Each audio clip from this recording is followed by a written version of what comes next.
Welcome to the Deep Dive. Today, we're really getting into something I think a lot of you grapple with. Oh, yeah. What's that? Feeling confident, really fluent when you're speaking English. Ah, yes, the classic gap. Exactly.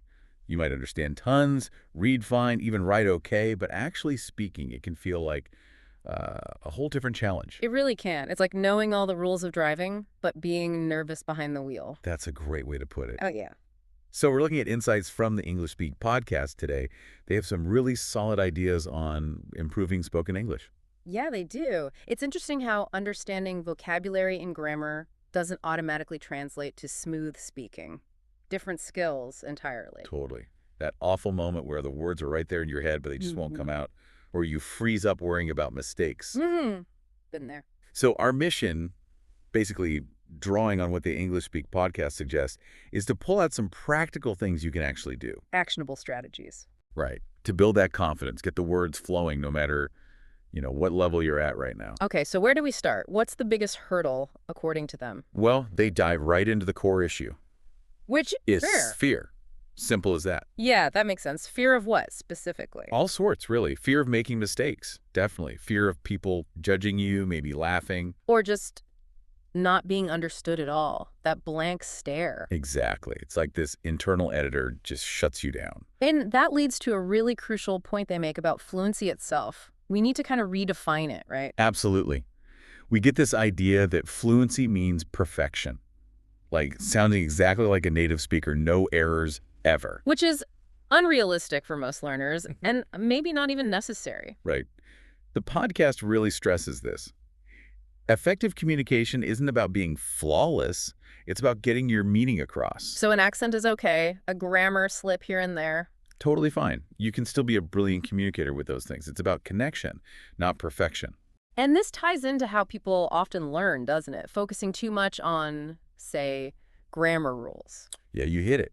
Spending ages on grammar drills, Yeah. memorizing word lists, but never actually, speaking. It creates this imbalance, like reading tons of books about swimming, but never jumping in the pool. Perfect analogy. Yeah. The English Speak podcast really hammers this home. Practice, real conversational practice. You can know every rule, but if you don't use it in the moment, it just stays theoretical. Which brings us to another analogy they use, which I thought was quite good. Oh, yeah. Thinking of speaking like a muscle. Ah, I like that. Makes sense. It does, right. Yeah. It needs regular workouts to get stronger, more coordinated. You can't just, expect it to perform without training. Consistent training. That's the key. Okay, so we understand the struggles, the fear, the lack of practice. Let's get into the what to do. The English Speak podcast has practical tips. First up, daily habits. Right. And they're not talking hours and hours, are they? No, not at all. Even just 10 minutes a day. Seriously, 10 minutes focused just on speaking. Consistency over quantity. Exactly. Make it a routine, part of your day. So what do you do in those 10 minutes? They had a suggestion that might feel a bit odd at first. Oh, yeah. Talking to yourself. In English. Out loud. Sounds a little strange maybe, but the logic is sound. Totally sound. It's zero pressure. No one's listening. No fear of judgment. You can just talk. What kind of things? Simple stuff. Yeah. Describe what you're doing. Okay, I'm making breakfast now. Or your plans. Later, I need to go to the shop. Even feelings. I feel a bit tired today. This is verbalizing everyday thoughts and actions. Yeah, it builds that direct link. Thinking in English, speaking in English. Cuts out the middleman. Okay, that makes sense. What else for daily practice? They mentioned another technique, shadowing. Yeah, shadowing. It's pretty effective. How does that work exactly? So you listen to a native speaker, maybe a podcast clip, YouTube, a movie line, and you repeat exactly what they say right after them, like an echo. Trying to match their pronunciation. Yes, but also crucially, their rhythm, their intonation, the melody of the language. Oh, I see. So it's not just about the words. Not at all. It trains your mouth muscles, your ear, helps you internalize how English flows. It makes you sound more natural. Interesting. So daily talk to yourself, maybe some shadowing. What about using, modern tools? Technology. Right, the podcast definitely covered that. Technology offers so much now. Like what, for example? Well, language exchange apps are huge. Things like Hello Talk or Tandem. Ah, where you connect with native speakers learning your language. Exactly. You help them, they help you, and you can do voice chats, video calls, real-time conversation practice. That's direct interaction, which is invaluable. Definitely. But they also mentioned something else for maybe when you're not ready for a live person yet. AI partners. Yeah. AI virtual speaking partners. It's amazing, really. What's the benefit there? Less pressure. Way less pressure. You can talk to the AI, ask it anything, practice conversations, get instant feedback sometimes, all without feeling self-conscious. Okay, I can see the appeal of that.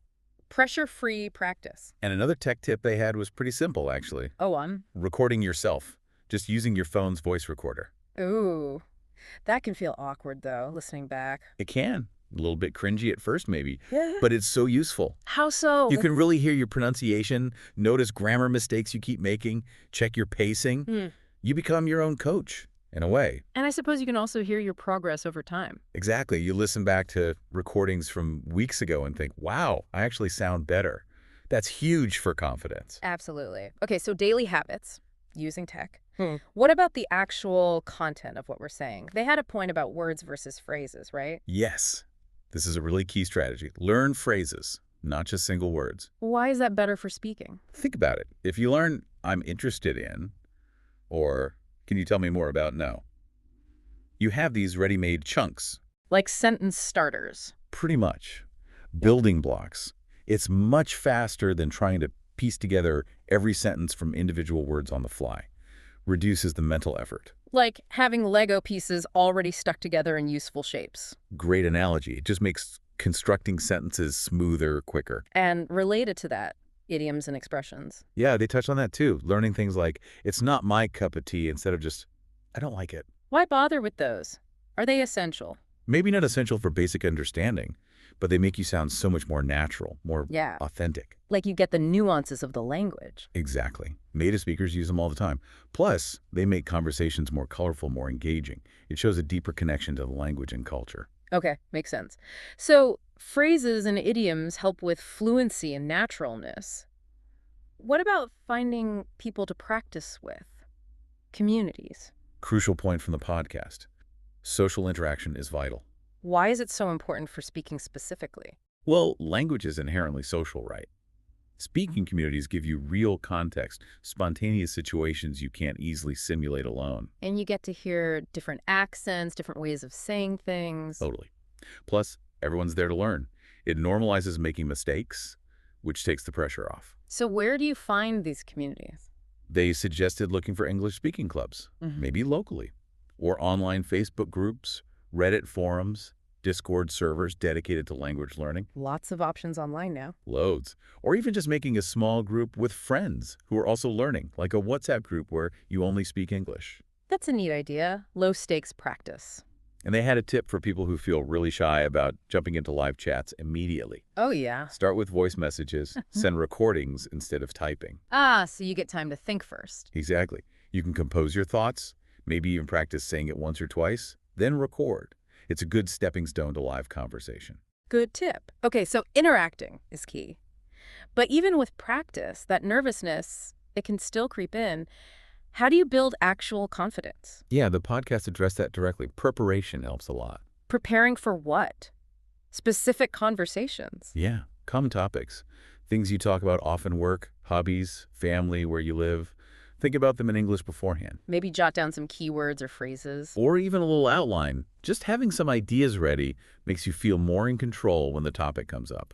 Less chance of freezing. That makes sense. Less panic if you've pre-thought it a bit. And another big confidence booster they mentioned: celebrate the small wins. Don't just focus on the end goal of perfect fluency. Right. Did you manage a short conversation? Did you understand a bit more of that movie without subtitles? Acknowledge it. Pat yourself on the back. Seriously. It builds momentum, keeps you motivated, shows you are making progress, even if it feels slow sometimes. And underpinning all of this mindset. Huge. The podcast really emphasized having a positive attitude, especially towards mistakes. Viewing them not as failures, but as... learning opportunities. Yeah. Absolutely essential steps. You have to make mistakes to learn. It's just part of the process. Getting comfortable with that is freeing. That resilience, being kind to yourself. It's so important for sticking with it long term. Definitely. Okay, there's another technique they discussed, a bit more advanced maybe, but really powerful for fluency. What's that? Thinking directly in English. Bypassing the translation step from your native language. Exactly. Constantly translating in your head. Yeah, It's slow, right? right. And it often leads to unnatural sounding sentences because word order and structure are different. So how do you start thinking in English? Seems hard. Start small.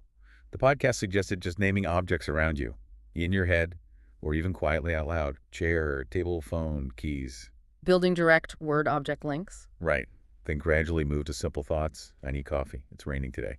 Then maybe slightly more complex thoughts. I should finish this email before lunch. So it's a gradual rewiring process. Pretty much. Making English your brain's default for certain thoughts, aiming for more automatic responses. Got it.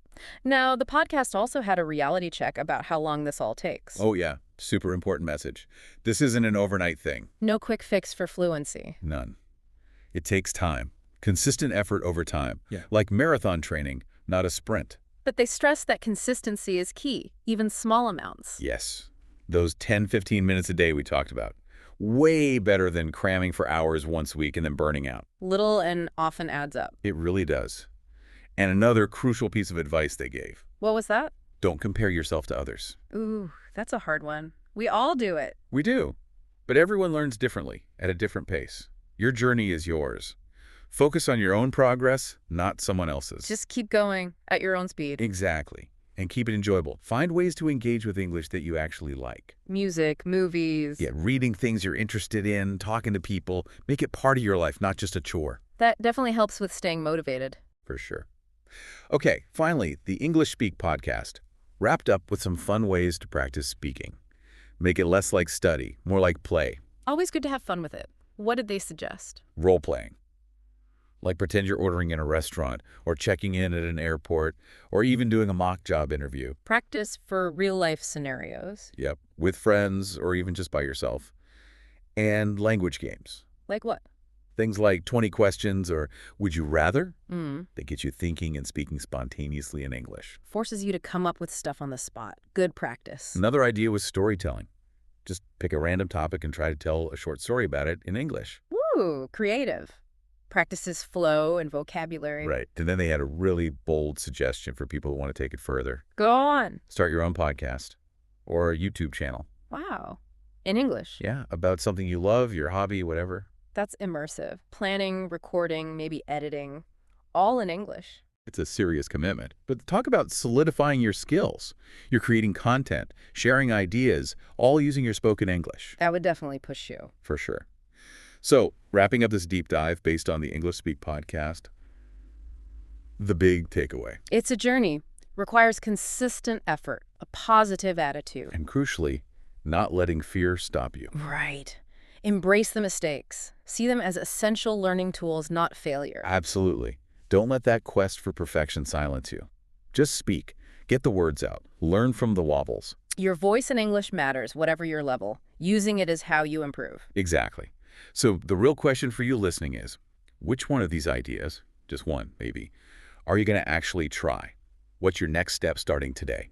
Thinking about that is where the real progress begins.